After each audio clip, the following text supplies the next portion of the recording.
بسم اللہ الرحمن الرحیم۔ السلام علیکم۔ انسانوں کی پیدائش سے ہزاروں سال قبل کا زمانہ، جب آسمانوں میں خدا کی ایک مقرب اور چہیتے بندے کی شہرت عام تھی، فرشتوں کو درس دینے والا استاد جسے اللہ نے بلند مقام بخشا تھا، لیکن ایسا کیا ہوا کہ اس نے خدا سے بغاوت کر دی اور دربار الہی سے دھتکار دیا گیا۔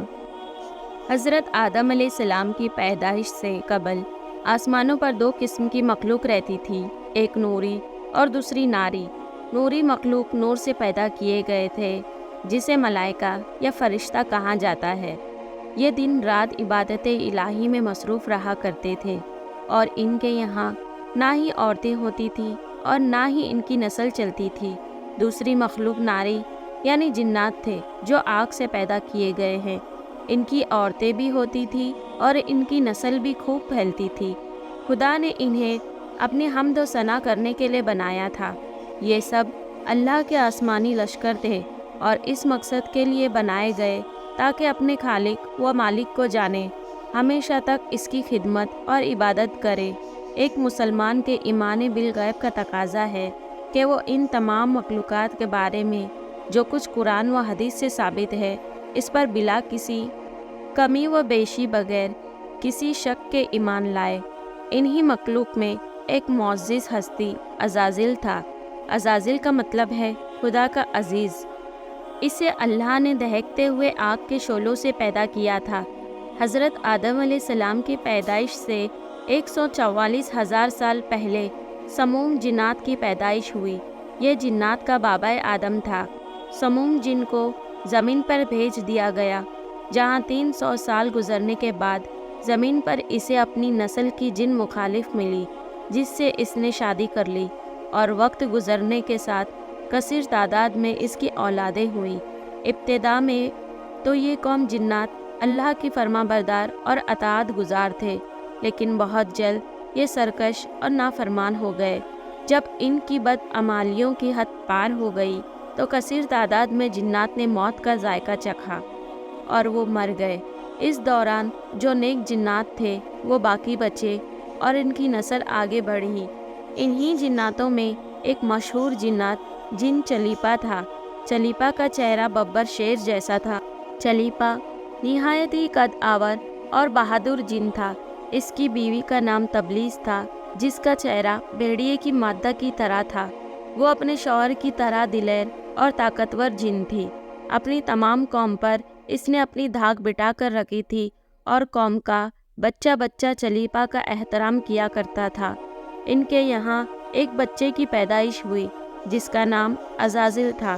عزازیل میں اپنی ماں اور باپ دونوں کی خصوصیات شامل تھی، یعنی وہ نہایت ہی سرکش، مکار، طاقتور اور بہادر تھا۔ روایتوں کے مطابق قوم جنات کو دنیا میں بسایا گیا، اور یہ حضرت آدم علیہ السلام کی پیدائش سے 50,000 سال قبل کا زمانہ تھا۔ بہت جلد یہ جنات سرکش ہو گئے اور خدا کے نافرمان بن گئے۔ جب جھگڑے اور فساد سے زمین لرزا اٹھی تو آسمان سے فرشتوں کو حکم دیا گیا کہ جاؤ اور ان سرکش جنات کو مار پھینکو۔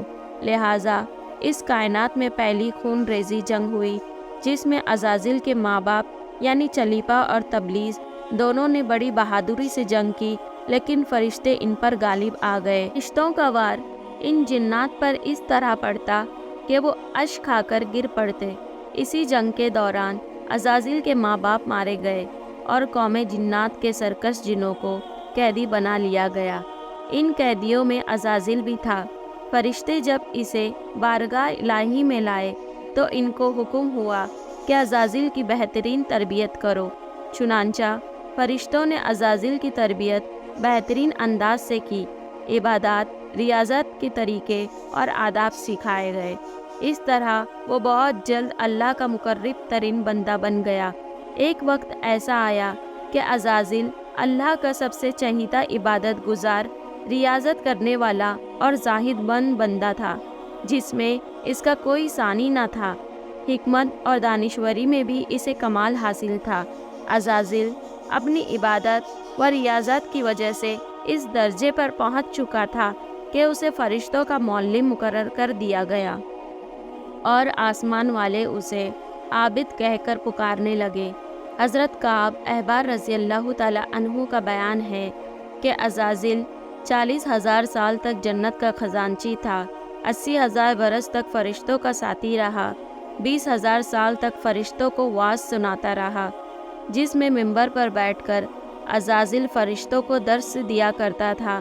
اسی ممبر کے نیچے حضرت جبرائیل، میکائیل، اسرافیل اور حضرت عزرائیل علیہ السلام بیٹھ کر اس کی درس و تدریس سنا کرتے تھے، لیکن اللہ جل شانہ کو بخوبی آگاہی تھا کہ یہ اصل میں لعین ہے اور ایک معین مدت کے بعد ذلیل ہوگا، اور اپنے انجام سے غافل اس عزازیل کا خاتمہ کفر کی حالت میں ہوگا۔ لہٰذا ایک روز عزازیل نے لوح محفوظ کو دیکھا کہ اس میں ایک عبارت تحریر کی گئی ہے کہ میں اللہ کی پناہ مانگتا ہوں شیطان مردود سے۔ اس عبارت کو پڑھتے ہی عزازیل غالباً 2000 سال تک روتا رہا اور بارگاہ الہی میں حاضر ہو کر دریافت کرنے لگا، اے رب العالمین، یہ شیطان الرجیم کون ہوگا جس سے پناہ مانگی جائے گی؟ اللہ تعالیٰ نے فرمایا، ہمارا ایک ایسا بندہ جسے ہر نعمت سے سرفراز کیا جائے گا، مگر ایک حکم نہ ماننے کی وجہ سے وہ مردود ہو جائے گا۔ عزازیل نے خواہش کی کہ میں اس ملعون کو دیکھنا چاہتا ہوں، جس پر اللہ تعالیٰ کی جانب سے فرمایا گیا کہ تو بہت جلد اسے دیکھے گا۔ عزازیل ہر لمحے اس سوچ میں غمگین رہتا کہ وہ ملعون آخر کون ہوگا جو خدا کے حکم سے انکار کرنے کی جرت کرے گا۔ اس خوف سے وہ مزید عبادت اور توبہ میں مصروف رہنے لگا، یہاں تک کہ ہزاروں سال بیت گئے۔ جب ایک روز عزازیل کو معلوم ہوا کہ اللہ تعالیٰ ایک نئی مخلوق پیدا فرما رہے ہیں جس کے لیے دنیا کے ہر کونے سے مٹی لائی گئی ہے، اللہ تبارک و تعالیٰ نے حضرت آدم علیہ السلام کے پتلے کو اپنے دست قدرت سے پیدا فرمایا، اور یہ بغیر روح کے 40 سال تک اسی حالت میں پڑا رہا۔ فرشتے جب اس کے پاس سے گزرتے تو گھبرا جاتے ہیں، ان میں سب سے زیادہ گھبرانے والا ابلیس تھا۔ یہ اس کے پاس سے گزرتا تو اسے مارتا، جس کی وجہ سے اس جسم سے ایسی آواز نکلتی جسے خنخناتی مٹی کی ٹیکری سے نکلتی ہے۔ اور پھر وہ دن بھی آ گیا جب اللہ تبارک و تعالیٰ نے فرشتوں سے فرمایا کہ میں زمین پر اپنا ایک نائب بنانے لگا ہوں، وہ زمین پر میرے احکام کو نافذ کروائے گا۔ فرشتوں نے فرمایا، اے پاک پروردگار، وہ زمین پر فساد برپا کریں گے اور یہ آپس میں خون ریزی کریں، جبکہ ہم تو دن رات آپ کی تسبیح کرتے رہتے ہیں اور آپ کی پاکی بیان کرتے ہیں۔ اللہ تبارک و تعالیٰ نے فرمایا، جو کچھ میں جانتا ہوں وہ تم نہیں جانتے۔ پھر اللہ نے حضرت آدم علیہ السلام کو تمام چیزوں کے نام سکھائے اور انہیں فرشتوں کے سامنے پیش کرتے ہوئے فرمایا، اگر تم سچے ہو تو مجھے ان کے نام بتاؤ۔ انہوں نے کہا کہ تو پاک ہے، ہم تو اتنا ہی جانتے ہیں جتنا تو نے ہمیں بتایا ہے، بے شک تو بڑے علم و حکمت والا ہے۔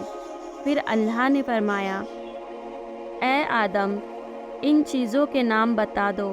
پھر حضرت آدم نے انہیں نام بتا دیے تو فرمایا، کیا میں نے تمہیں نہیں کہا تھا کہ میں آسمانوں اور زمین کی چھپی ہوئی چیزیں جانتا ہوں، جو تم ظاہر کرتے ہو اور جو تم چھپاتے ہو۔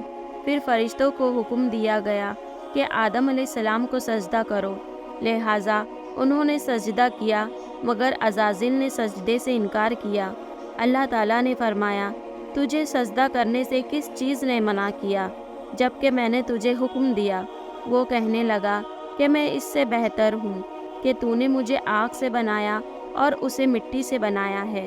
میں ایسا نہیں کہ اس انسان کو سجدہ کروں جسے تو نے سڑے ہوئے کنکناتے گھارے سے پیدا کیا ہے۔ اللہ نے فرمایا، اب تو یہاں سے نکل جا، کیونکہ تو مردود ہو چکا ہے اور قیامت تک تجھ پر میری پھٹکار ہے۔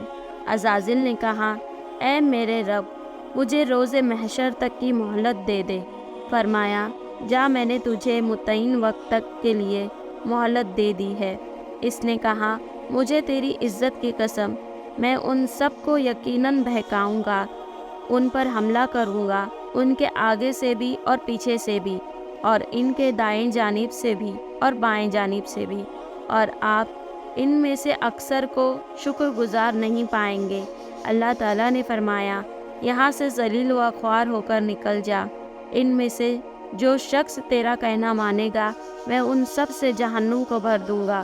اور یوں بارگاہ خداوندی سے دھتکارے جانے کے بعد عزازیل ابلیس بن گیا، اور اپنے غرور و تکبر اور رونیت کی بنا پر اس کی ہزاروں سالوں کی عبادت و ریاضت ضائع ہو گئی، اور اسے عرش سے فرش پر پٹک دیا گیا۔